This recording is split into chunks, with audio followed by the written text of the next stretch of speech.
Greetings and good evening.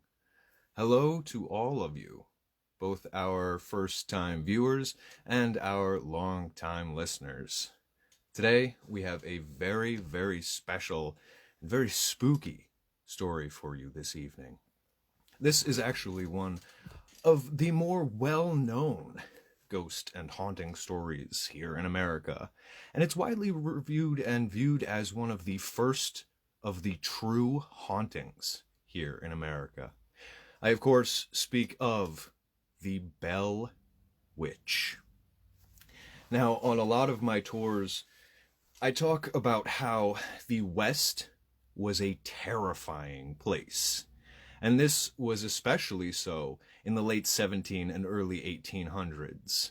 You did not want to go westward because you had no idea what might be out there.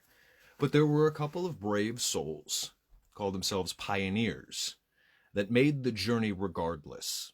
Theirs were lives of survival, and it was very hard living. This was true for the Bell family. The Bell family had moved out to Tennessee in 1804.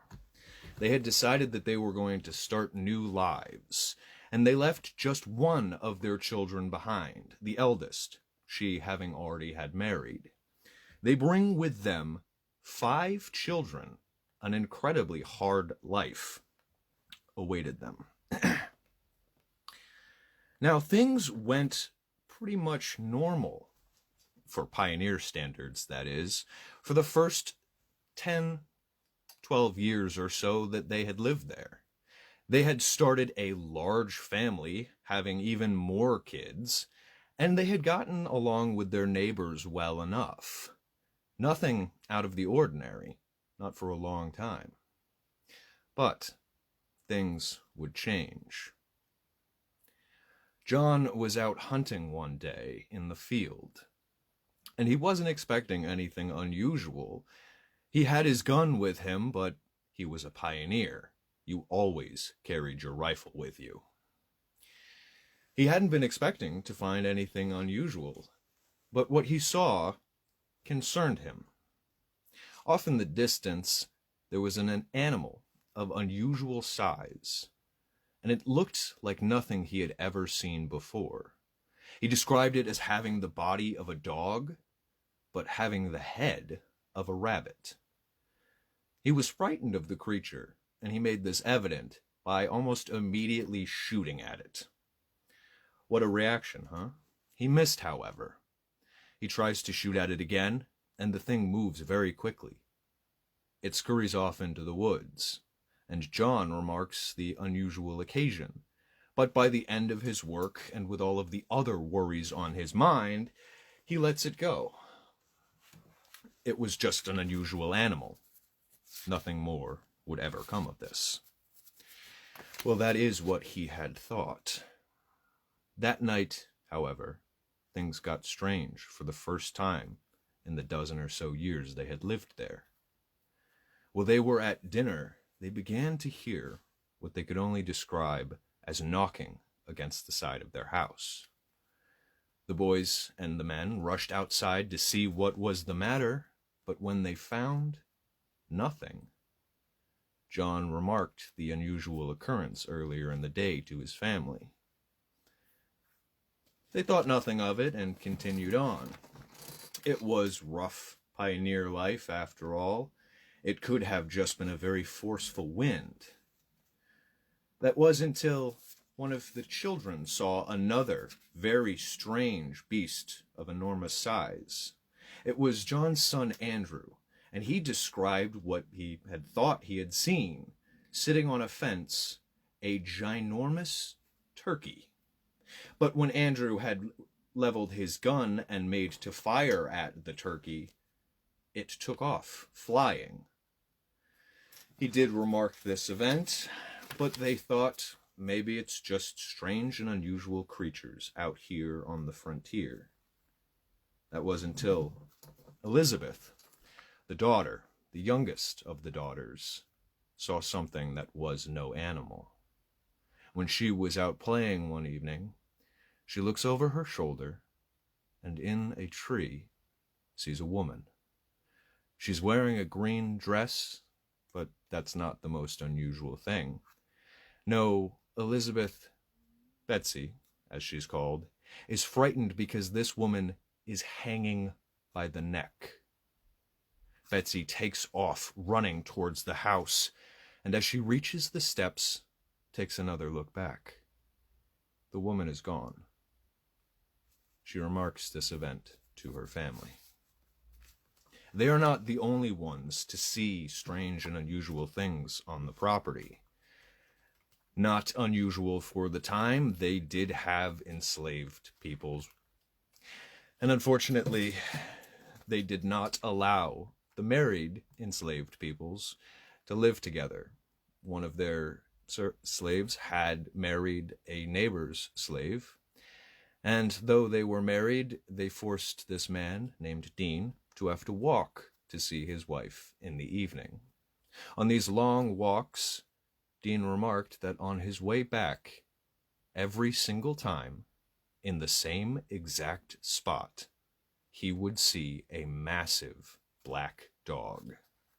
Now, if you have joined us for any of our other videos, you perhaps remember the black dog myth, the black fox myth.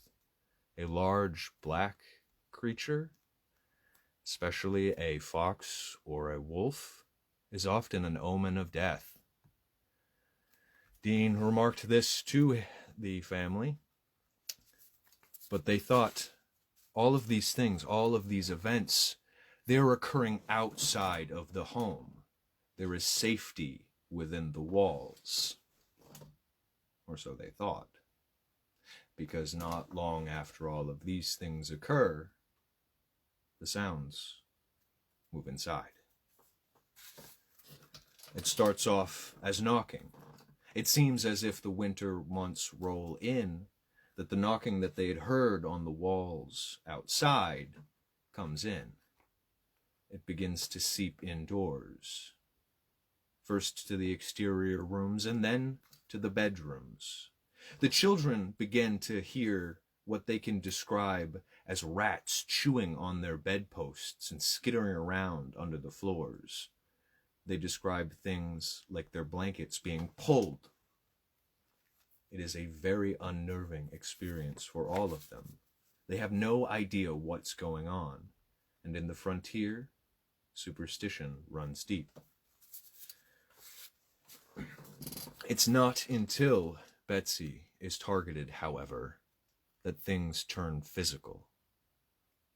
Whatever it is chooses Betsy on multiple occasions during the night, and she comes into her parents' bedroom crying because she is covered with welts and beatings.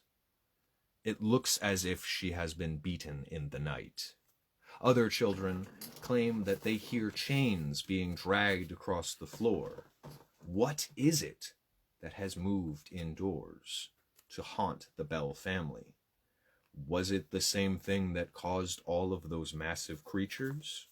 Whatever it was, whatever it is, one thing remained certain after those beatings.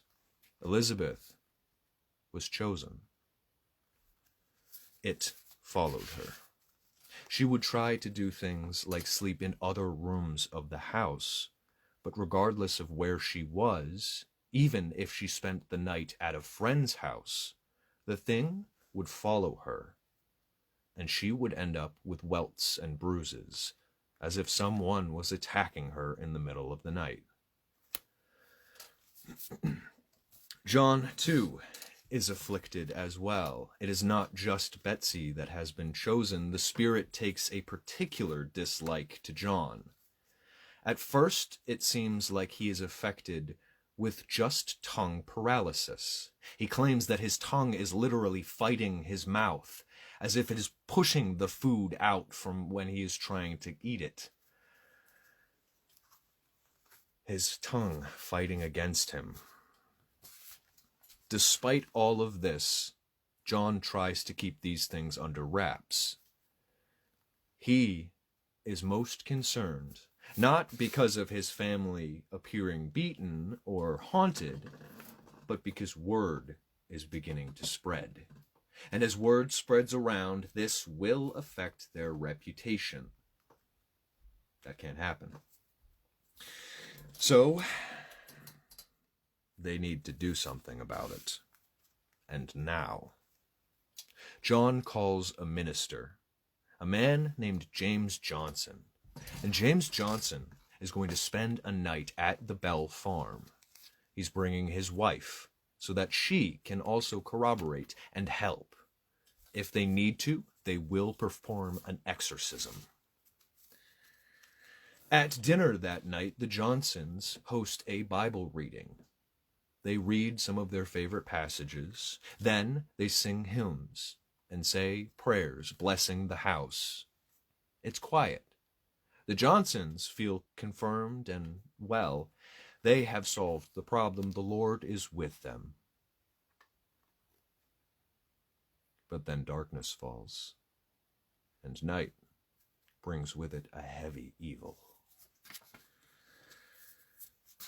The Johnsons are said to have experienced the same thing that the Bell children did. Sounds like rats chewing at their bedposts, sounds like chains being dragged among the floor, their bed sheets being ripped off of their bodies. It gets to a point that Johnson can no longer hold in his fear, and he stands up on the bed, throwing the blankets off, and exclaims, "In the Lord's name, who are you?" Nothing. The invocation of the Lord does not even get the thing to answer. It is silent for the rest of the night. But that wouldn't last forever. At breakfast the next morning, all are concerned. The Bells are fearing they are near hopeless. If the Reverend Johnston could not get the beast or the creature or whatever it was out, what hope did they have at all? The Johnsons, too, were concerned, because the invocation of the Lord, that should have gotten it to respond. At breakfast, nervously, they glance around, as if to ask, should we even discuss this? That's when it speaks for the first time. It begins to say back the same, word for word, prayers, readings, and hymns that the Johnsons had done the day before. What was this creature? And why did it have such a power? Word begins to spread even faster now. The minister was not able to exorcise the spirit. What haunted the Bells, and why? John calls in 2 more ministers that both perform exorcisms. Both of them have their own words said to them back at the same time. Whatever this thing was, it had no fear of men of clergy or the cloth. But it did reveal something at this time. Its name. Its name was Kate. Now, Kate was the name of an old neighbor of the Bells. Was it possible that she had had some sort of disagreement with John Bell? Is it possible that Kate was a witch? This is one of the widely and most held beliefs about the Bell Witch. Whoever this Kate was, though, she had a particular dislike for both Betsy and John Bell. She would make sure she made both of their lives living hells. She insults John more than any other member of the family. She literally, once she speaks, tells insults and says that his life is not worth living, trying to invoke in him suicide. It doesn't work. But the tongue paralysis His ailments, they persist. It starts to build. It gets worse. John finds that wherever he goes, he trips because Kate has tied his laces together. One day when he is out feeding the pigs with his children, he turns and is slapped down by an unseen force. They can only assume it was Kate. These things would go on and would build, John being the brunt, but also Betsy. But whereas she tormented Betsy, Kate wanted John dead and would see this through. On the 19th of December of 1820, John slips into a coma. He would never awake from this. They looked around for the source of the coma. What could possibly have caused this loss of life? John had, for all intents and purposes, otherwise been a healthy man besides the tongue paralysis and the occasional bouts of illness that they equated to Kate. What was it that had caused him to slip away, and in such an odd fashion at the time? Kate would reveal the cause. She told them to check the medicine. Now, John did take a daily medicine. He had used this to fight the illnesses that Kate had seemingly caused. When they had checked the vial, it was a different type of medicine. One that would be poisonous to John or anyone else who did not have a very specific ailment. To prove this, John's wife tried a drop on the cat, who died within mere minutes. Kate claimed credit.